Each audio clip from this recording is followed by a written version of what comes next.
malam hari. Jadi kalau bintang ini di sini kita lewat ke sini, bintang ini di sini kita lewat ke sini. Bismillahirrahmanirrahim. Alhamdulillahirabbil alamin wa bihi nasta'in ala umurid dunya waddin. Wassalatu wassalamu ala sayyidina wa habibina wa syafi'ina wa qurrati a'yunina wa maulana Muhammad sallallahu alaihi wa ala alihi at-tayyibin at-tahirin wa ashabihi al-muntajabin al-mayamin. Ikhwani wa akhwati rahimakumullah. Assalamualaikum warahmatullahi wabarakatuh.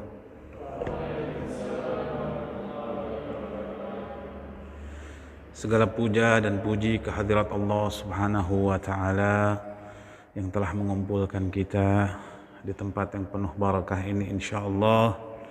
Dan tidak lupa pula, marilah kita sampaikan salawat serta salam rindu kita kepada junjungan kita, kebanggaan kita, Nabi besar Muhammad sallallahu alaihi wa ala alihi wa sahbihi wasallam. Kebetulan hari ini adalah tanggal 1 Muharram tahun 1443.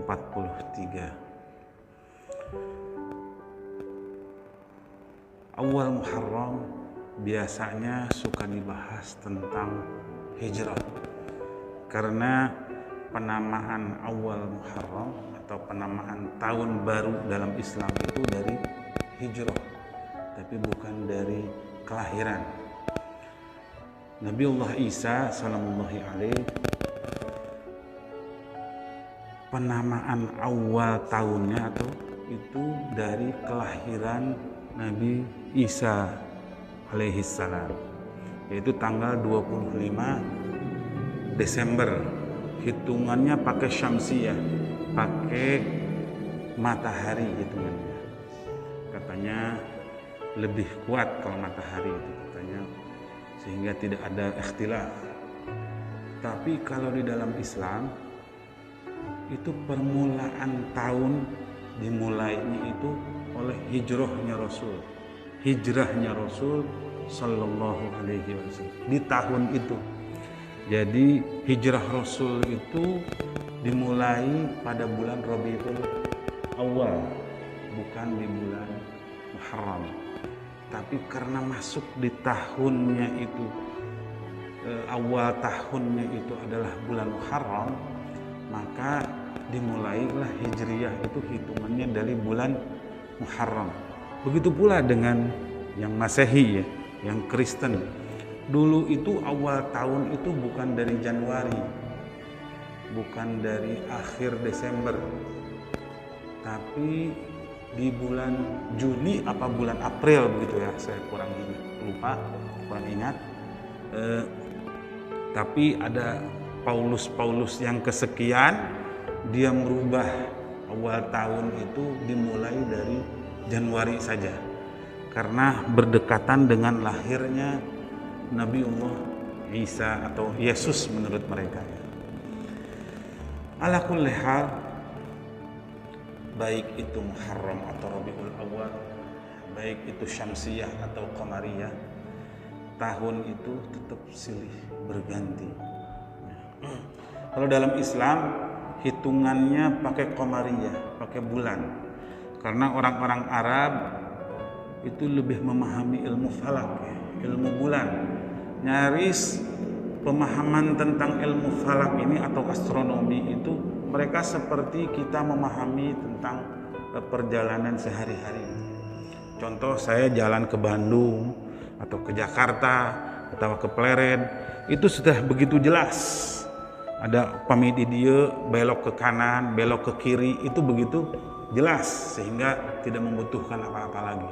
Begitu pula dengan orang-orang Arab waktu itu. Jadi proses perjalanan dari Madinah menuju Mekkah, dari Mekkah menuju Madinah, petunjuknya itu adalah bintang. Petunjuknya itu adalah di malam hari. Jadi kalau bintang ini di sini kita lewat ke sini, bintang ini di sini kita lewat ke sini. Saking cerdasnya lah ya orang-orang Arab waktu itu, sehingga kalau gunung di padang pasir itu suka pindah-pindah. Jadi ada wadi itu disebut dengan gunung letik lah ya, atau apa bahasa Indonesianya itu, kalau gunung kecil itu namanya bukit itu, bukit pasir itu di Arab, dan nanti di sini ada, kadang-kadang pindah begitu karena ketiup angin. Tapi kalau bintang itu tidak akan berubah-berubah. Alhamdulillah sampai sekarang kita ini tidak memahami tentang bintang itu letaknya di mana, ini di mana gitu ya. Sehingga nyaris kita lebih memahami petunjuk jalannya itu pakai jalan tol ya. Nanti di perapatan anu belok ke anu, di perapatan anu belok ke anu. Ala kulli hal, di sini saya ingin sedikit membahas tentang masalah hijrah atau hijriyah. Sebetulnya hijrah Rasul ini diawali dengan kejadian yang sangat dahsyat, diawali dengan kejadian yang sangat memilukan, yaitu kompaknya orang-orang musuh Islam, kompaknya benggolan-benggolan Quraisy yang anti Nabi Muhammad SAW untuk menyewa setiap satu kabilah seorang jawara. Jawara ini namun kalau di sekarang mungkinnya orang yang ahli nembak benar, jago. Jadi kalau dia kalau dia nembak itu pasti tepat sasaran. Begitu pula zaman dulu itu menyewa jawara-jawara yang dimana dia kalau sudah mengayunkan pedang sudah pasti bakal kena. Dari setiap kabilah itu mengutus satu jawara-jawara. Dari satu jawara-jawara itu sepakat semuanya akan membunuh Nabi Sallallahu Alaihi Wasallam. Tapi dengan rahmat Allah Subhanahu Wa Taala, Nabi Muhammad di siang hari datang ke rumahnya Abu Bakar. Beliau berkata kepada Abu Bakar, malam ini juga kita harus hijrah.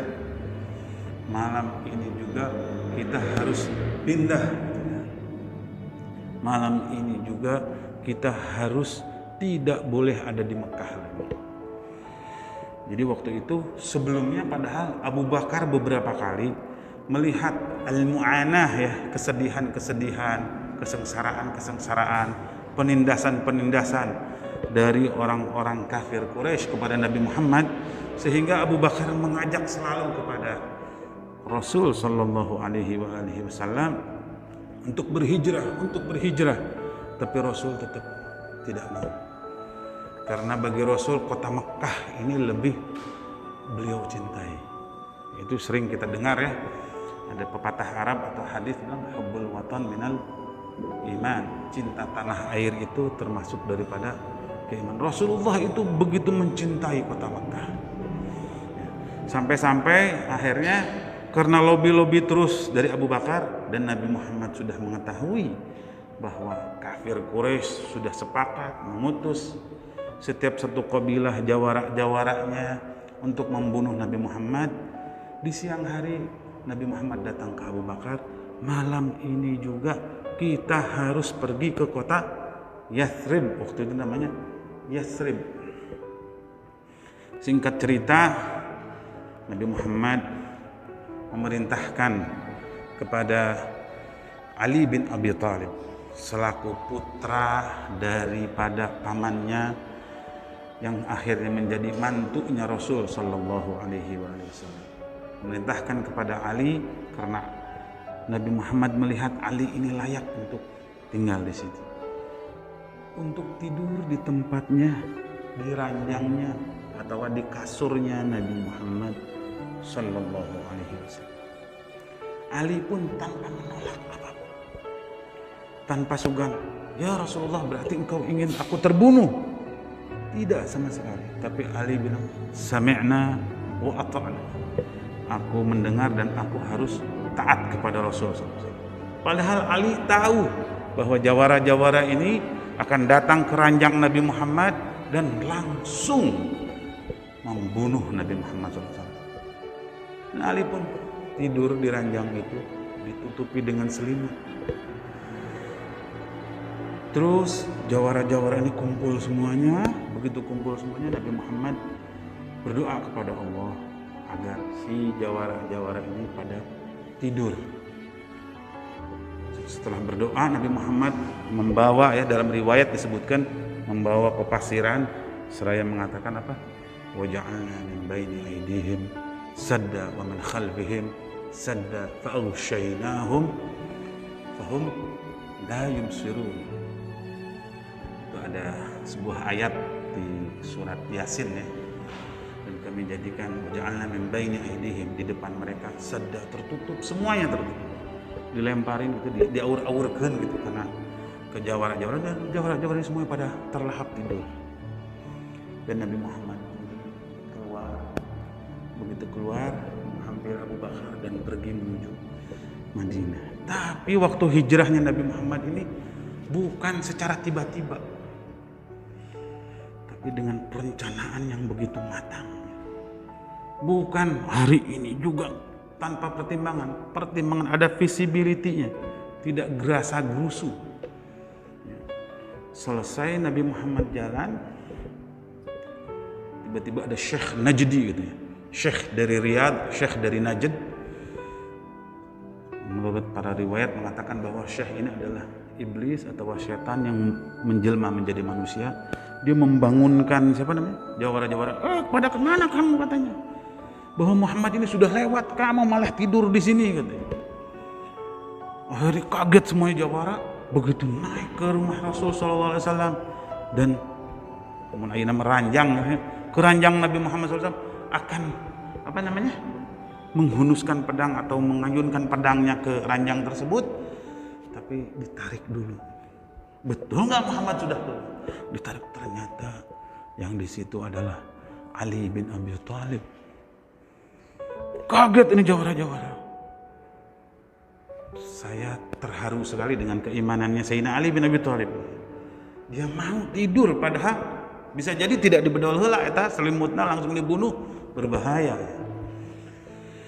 Tapi ini sudah ada perencanaan dari Nabi Muhammad bahwa mereka tidak mungkin akan membunuh engkau wahai Ali. Dan Ali percaya sama Nabi Muhammad SAW. Begitu Rasulullah berjalan, itu perencanaan Nabi saking asakna gitu ya. Saking matangnya itu perencanaan Nabi Muhammad itu sudah mencari sebagai ada petunjuk jalannya. Itu yang pertama. Yang kedua juga ada penghapus jalan bekas di telapak. Kalau jalan di padang pasir itu kan suka ada bekasnya ya. Al-ba'rah namanya. Bekas bekas telapak ontaknya itu. Jadi ada orang yang untuk menghapusi supaya tidak ketahuan kalau Nabi Muhammad jalan ke situ. Itu dengan perencanaan yang begitu matang. Selesai, sampailah Nabi Muhammad di tengah-tengah perjalanan. Nabi Muhammad dikejar-kejar sama Suraqah. Suraqah ini akan membunuh Nabi Muhammad. Begitu melihat Nabi, dia akan mengayunkan pedangnya. Ternyata kudanya masuk lagi ke dalam ke dalam padang pasir. Dia berdiri lagi, akan mengayunkan pedangnya kudanya masuk lagi ke dalam padang pasir sampai beberapa kali. Begitu beberapa kali Nabi Muhammad menjanjikan kepada Suraqah, ya Suraqah, sebentar lagi engkau akan duduk di kursinya kekaisaran Persia. Katanya Suraqah, bagaimana aku akan duduk di kursi kekaisaran Persia padahal engkau ini sekarang wahai Muhammad posisinya aja sudah terusir dari kaummu dan engkau menjanjikan aku. Akhirnya singkat cerita Nabi Muhammad jalan dan di Gua Hiro ya, mungkin sudah dengar ceritanya semuanya. Bagaimana orang-orang itu hampir saja menemukan Nabi Muhammad sampai ke kota Madinah. Dan di Madinah itu disambut sama orang-orang Ansor ya. Disambut sama pemuda-pemuda Ansor. Di sana semuanya menyambut Nabi Muhammad SAW.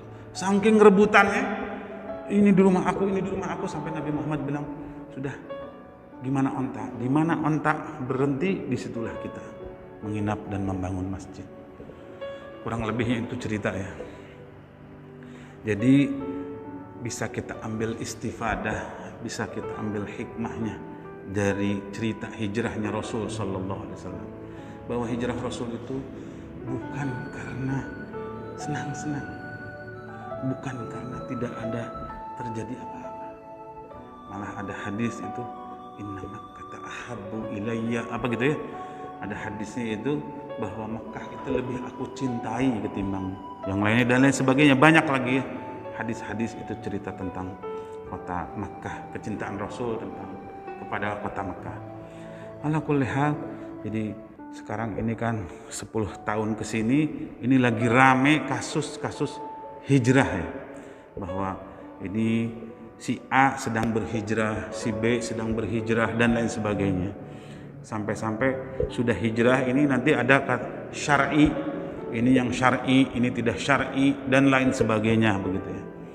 Nah, kita harus mengetahui apa sih itu hijrah itu. Hijrah itu adalah berpindahnya dari tempat yang buruk menuju yang baik. Berpindahnya dari tempat yang tidak kita sukai menuju yang kita sukai.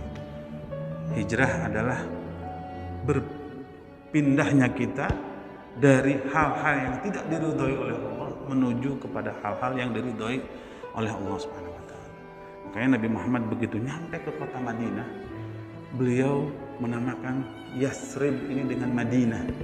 Yasrib itu artinya saling peperangan. Tapi Nabi Muhammad mengganti namanya dengan Al-Madinah, yaitu peradaban. Ya. Jadi Madinah itu adalah insan madani, insan yang beradab.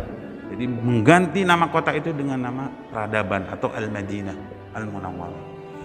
Jadi kita harus betul-betul kalau berhijrah kepada Allah Subhanahu wa taala dengan meninggalkan apa saja yang tidak diridhai oleh Allah menuju apa saja yang diridhai oleh Allah Subhanahu wa taala.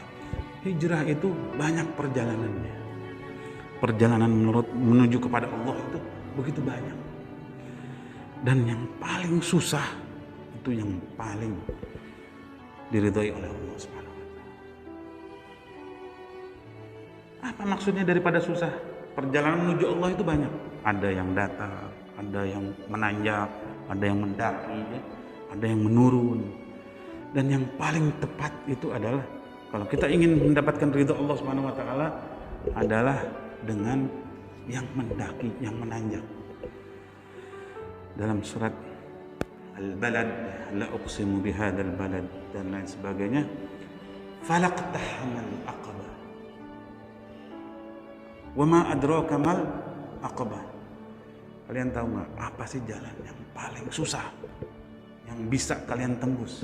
Wa ma adraka mal aqabah. Apa sih yang bisa ditembus itu? Fakku raqabah. Fakku raqabah itu kalau bahasa dulu membebaskan budak, hamba sahaya. Tapi kalau sekarang itu tugas-tugas kita sebagai guru ini adalah membebaskan manusia dari kebodohan. Membebaskan, memintarkan, memberi ilmu kepada orang-orang itu termasuk daripada contoh daripada fakku raqabah. Ya, membebaskan dari kesusahan. Kita lagi ada orang yang nggak makan, kita kasih makan. Ada orang yang tidak punya pekerjaan, kita kasih pekerjaan. Ada orang yang tidak mengerti, kita kasih pengertian, ilmu dan lain sebagainya. Itu makna fakku raqabah. Atau memberi orang miskin yang tidak punya apa-apa lagi. Kita mungkin tidak tahu. Saya di Pleret khususnya ada beberapa orang rumah aja tidak punya. Yang lebih miris lagi kadang-kadang anaknya kaya raya, ibunya ditaruh di depan rumahnya atau di samping rumahnya atau di belakang rumahnya seperti ditaruh di rumah kandang sapi. Itu ada di Pleret. Ya mudah-mudahan di Purwakarta sudah tidak ada ya. Saya melihat sampai menangis. Ada lagi saya masuk ke satu kampung, kebetulan waktu itu mau membagi zakat. Kampung itu begitu mau masuk itu lebar si gangnya itu kurang lebih 50 cm. Saya ngebayangin kalau nanti ngangkat jenazah itu bagaimana. Begitu saya masuk, saya mau bagi zakat, ternyata di dalamnya ini ibu-ibu, ada kurang lebih ada 4 ibu-ibu, semuanya double XL semua. Badannya gede-gede pak. Eta gang upami ngalangkung ka dia saur anjeunna kirang langkung miring. Jadi tugas kita kalau ingin dapat keridhaan Allah Subhanahu wa taala harus fakku raqabah. Kita bisa lobby tetangganya itu untuk apa namanya? Menggeser atau apa ada lebih harta kita beli untuk supaya dia menggeser dan apa namanya? Melebarkan jalan. Terus juga au it'amun dza masghabah itu ya. Kurang lebihnya ayat ini memberi orang miskin yang sudah tidak punya apa, teu wala kaya, teu gaduhna naon, enggak punya apa-apa.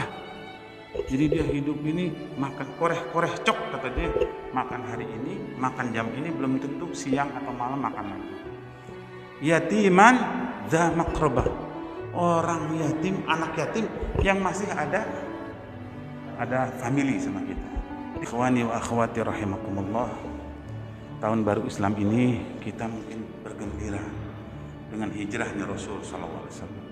Tapi di bulan Muharram juga di samping kegembiraan ada kejadian yang sangat memilukan, yang sangat membuat kita menangis, yaitu kejadian yang maha dahsyat, yang sejarah belum pernah mencatat kejadian ini kecuali hanya itu, yaitu kejadian yang dimana Rasul sallallahu alaihi wasallam belum terjadi kejadian ini, beliau sudah menangis, beliau sudah menciumi, beliau sudah meratapi, menangis terus karena akan ada kejadian nanti di bulan Muharram, yaitu kejadian di tanggal 10 Muharram, tepatnya Asyura, terbunuhnya cucunda beliau, Sayyidina Husain radhiyallahu anhu, Husain bin Ali bin Abi Thalib atau Husain bin Fatimah binti Rasulillah, putra daripada putrinya Rasul sallallahu alaihi wasallam, yang dimana selama ini sama Rasulullah selalu diciumi mulutnya,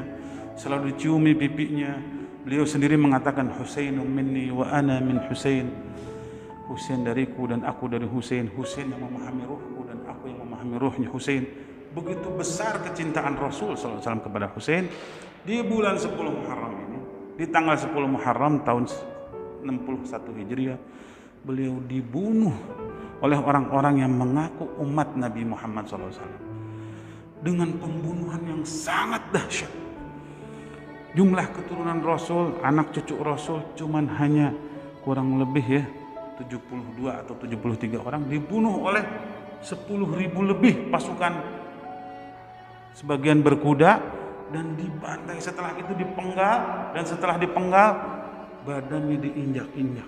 Itu kejadian di tanggal 10 Muharram tahun 61 Hijriah. Sebelum kejadian ini pun Rasulullah SAW sudah menangisi terus, sampai beliau mengatakan, ana silmun liman salamakum wa harbun liman harabakum. Aku ini katanya bakal berdamai, bakal selalu menolong bagi siapa saja yang menolong keluargaku, khususnya Al-Husain, dan aku juga akan perang bagi siapa saja yang memerangi keluargaku, yaitu Al-Husain. Kejadian ini sangat membuat kaum muslimin seluruh dunia kaget, karena orang-orang Bani Israel pun mengatakan, kalau andai kata ada sendalnya Musa, niscaya aku akan angkat kepalanya, mungkin aku akan ciumin selalunya. Padahal sendal itu adalah selalu diinjak-injak oleh Musa. Tapi aku heran kepada kaum muslimin waktu itu di hadapan Yazid, anak daripada putri nabimu kau bunuh seperti ini, agama apa ini? Itulah yang terjadi. Mungkin itu saja yang dapat saya sampaikan. Mohon maaf apabila ada kata-kata yang kurang enak didengar. Billahi taufiq wal hidayah. Assalamualaikum warahmatullahi wabarakatuh.